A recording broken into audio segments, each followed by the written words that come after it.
This is Guyana, a nation nestled on the northern coast of South America, bordered by the Atlantic Ocean to the north, Brazil to the south and southwest, Venezuela to the west, and Suriname to the east. Guyana stands at a very critical economic crossroads today.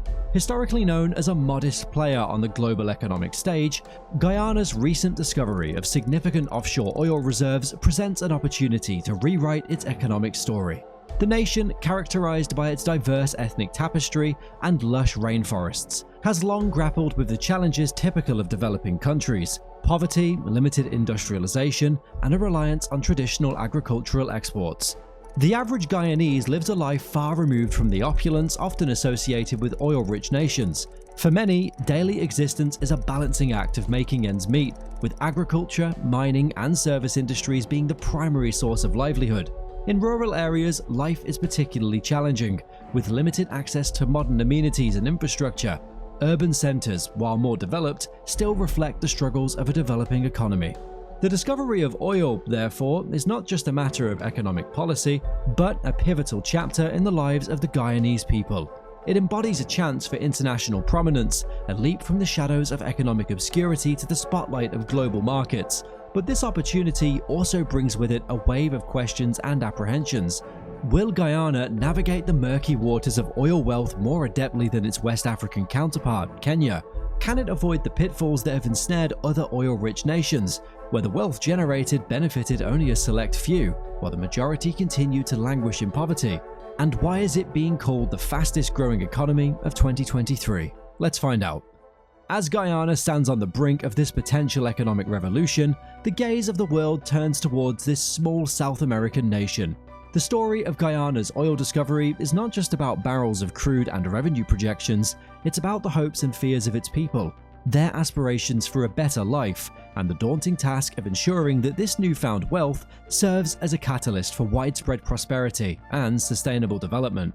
The narrative of Guyana's oil story is yet to be fully written, and it remains to be seen whether it will mirror the missteps of nations before it, or if it will chart a new path towards inclusive growth and genuine progress. Guyana's history is as diverse and complex as its lush rainforests and vibrant cultural tapestry. From its early days as a Dutch and later British colony, Guyana's story has been one of cultural convergence, economic struggles, and a quest for identity. Until fairly recently, Guyana's economy was predominantly agrarian, with sugar and rice as its primary crops. The legacy of colonization left a lasting impact on its socio-economic structure. The introduction of African slaves, followed by indentured laborers from India, established a demographic mix that significantly influenced the nation's cultural and political landscape. Post-independence in 1966, Guyana embarked on a journey to carve its economic and political identity. The initial years were marked by socialist-leaning philosophy under the leadership of Force Burnham. This era saw the nationalization of key industries, including sugar, bauxite, and later banking, and other sectors, with the intention of controlling the nation's resources and reducing dependence on foreign entities. But the results were mixed. The economic philosophy during these years leaned towards protectionist trade policies, with a focus on import substitution to encourage local production. However, these policies, coupled with external factors like fluctuating global commodity prices and internal challenges like political instability, led to economic stagnation and a decline in living standards. Though they fostered a sense of national pride and self-sufficiency, the policies also led to economic inefficiencies and a stifling of foreign investment. In the late 1980s, under the leadership of Desmond Hoyt, Guyana began a process of economic liberalization. This shift marked a significant transformation from the previous socialist policies. The government implemented structural adjustment programs in collaboration with internal financial institutions like the IMF and the World Bank, aimed at stabilizing the economy. These reforms included privatization of state assets, liberalization of trade policies, and encouragement of foreign investment. The economy started to show signs of recovery, with growth in sectors such as mining, forestry, and agriculture. Leading up to the discovery of oil, Guyana continued to balance between its protective economic stance and the need to integrate into the global economy. The nation's economic narrative was largely defined by its agricultural and mining sectors, with limited industrialization and a heavy reliance on exports of primary commodities.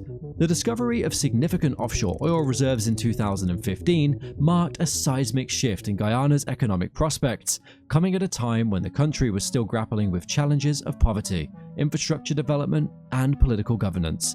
The potential windfall from oil promised to catapult Guyana into a new economic era, presenting both unprecedented opportunities and formidable challenges. As the nation stood on the cusp of this transformation, the lessons from its historical economic journey were set to play a crucial role in shaping its future. The momentous discovery off of Guyana's coast in 2015 by ExxonMobil, Hess Corporation, and China's CNOOC represented a pivotal turn in the nation's history, signaling a potential economic transformation. This significant global find, one of the largest in recent years, promised to dramatically alter Guyana's economic trajectory. The Guyanese government, led by President David Granger at the time of the discovery, was quick to engage with these multinational corporations. The ensuing agreements and negotiations were crucial in determining how Guyana's oil wealth would be managed and distributed. The government faced the daunting task of establishing a regulatory framework and policies to govern the oil sector, a challenge compounded by the country's limited experience in the oil industry. To manage and oversee the burgeoning sector, Guyana established the Department of Energy in 2018. This move was aimed at creating a more focused and specialized entity to handle the complexities and technicalities of the oil industry. The government also started working on legislation and policies to ensure that the oil wealth would benefit the country and its citizens, although this process has been met with criticism and concerns over transparency and favorable terms given to the oil companies. The involvement of major international oil companies in Guyana brings with it the questions about the balance of power and profits between these entities and the nation itself. The fear is that, as in Nigeria, these companies could extract significant wealth while leaving only a fraction of the benefits for the country and its people. As Guyana ventures into the realm of oil production, its journey is marked by significant policy changes, international involvement, and a complex interplay of expectations, challenges, and opportunities. The narrative of Guyana's oil development is not just about the harnessing of natural resources, but also about navigating the intricate dynamics of governance, economic equity, and international relations. In response to its newfound oil wealth, Guyana has initiated pivotal policy changes to manage this sector effectively. At the forefront is the creation of the Natural Resource Fund, a sovereign wealth fund established to save and invest revenue from oil and gas. The NRF is envisioned as a cornerstone in Guyana's economic framework, with its role extending across various domains. By earmarking a portion of the oil revenue, it serves as a financial buffer against the unpredictable nature of global oil prices, helping to stabilize the economy during periods of market volatility or economic downturns. The fund also plays a crucial role in infrastructural development, recognizing the critical importance of solid infrastructure for long-term economic growth.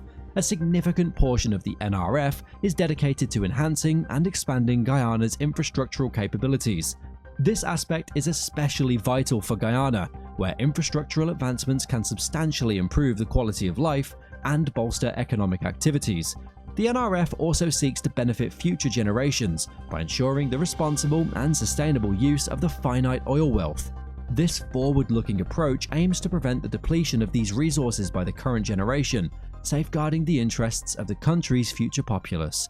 However, the management and transparency of the NRF have sparked intense debates, underscoring concerns about governance and accountability. Questions have arisen regarding the governance structure of the fund, including who makes decisions and controls its usage.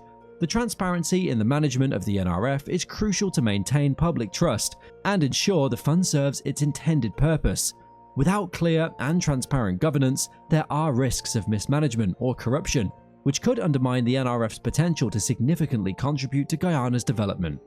As of October 2023, the Guyanese government has made 5 withdrawals from the NRF, with little to no transparency on where the money's been allocated, deepening concerns about transparency. The international dimension of Guyana's oil sector is significant, with major players like ExxonMobil, Hess Corporation, and CNOOC playing pivotal roles. These companies have brought in expertise and investment, but their involvement has also raised concerns about the equitable sharing of profits and the potential for exploitation. The terms of agreements between the Guyanese government and these companies have been scrutinized, with critics arguing they favor the corporations at the expense of the nation's interests. The oil sector's rapid growth has ignited a discourse on its socio-economic implications. For many citizens, the oil industry heralds a promising future, offering prospects of economic prosperity, job creation, and the potential to lift the nation out of long-standing economic challenges. The anticipation of increased revenues and improved living standards is a powerful allure for a significant portion of the population. However, there exists a palpable wariness among the other segments of society, voicing concerns about the potential for unequal wealth distribution and the risk of falling into the resource curse, a phenomenon where countries with abundant natural resources experience less economic growth and worse development outcomes due to various factors, including corruption and a lack of economic diversification. There is apprehension that the wealth generated from oil might not benefit the broader population, but rather be concentrated among a few, exacerbating inequality. The discovery of oil in Guyana has not only brought internal challenges, but also external pressures, particularly from its neighbor Venezuela. In a resurgence of long-standing territorial disputes, Venezuela has recently intensified its claims over a significant portion of Guyana's territory, encompassing about 2/3 of the country. These claims extend to the maritime areas where Guyana's oil reserves were found, with Venezuela asserting ownership over the seabed resources. Despite Venezuela's assertions, Guyana has continued its oil exploration and drilling activities. This situation has escalated tensions, with Venezuela responding and increasing its military presence near the contested border, and even extending offers of Venezuelan citizenship to residents living in the disputed areas.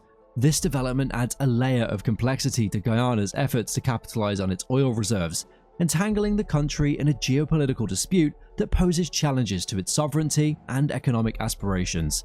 In just a few short years, Guyana's GDP has almost tripled, bringing the attention of international investors and regional rivals alike. While the oil fields have brought thousands of jobs, wealth still has yet to find its way into the hands of the public.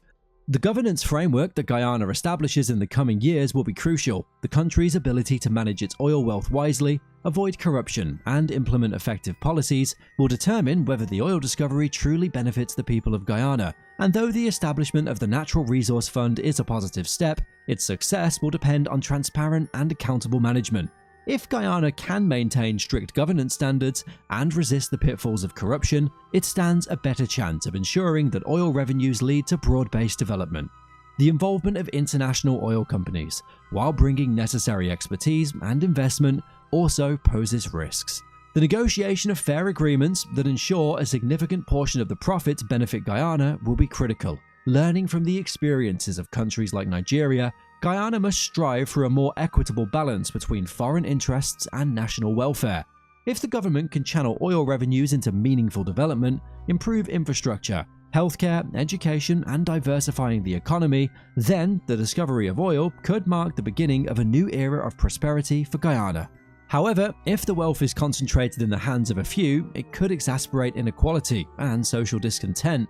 The environmental impact of oil extraction and the global move towards cleaner energy also play into this equation.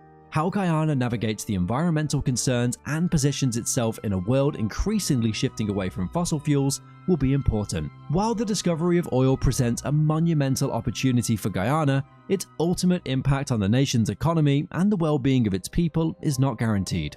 Will Guyana write a story of success marked by economic growth, improved living standards, and sustainable development, or a cautionary tale of missed opportunities and unfulfilled potential?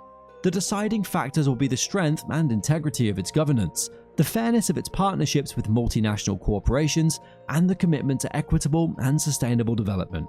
Though many challenges stand in its path, should Guyana navigate them well, it stands poised to ascend among the ranks of economic powerhouses, transforming its newfound resources into a beacon of prosperity and sustainable development. Thanks for watching.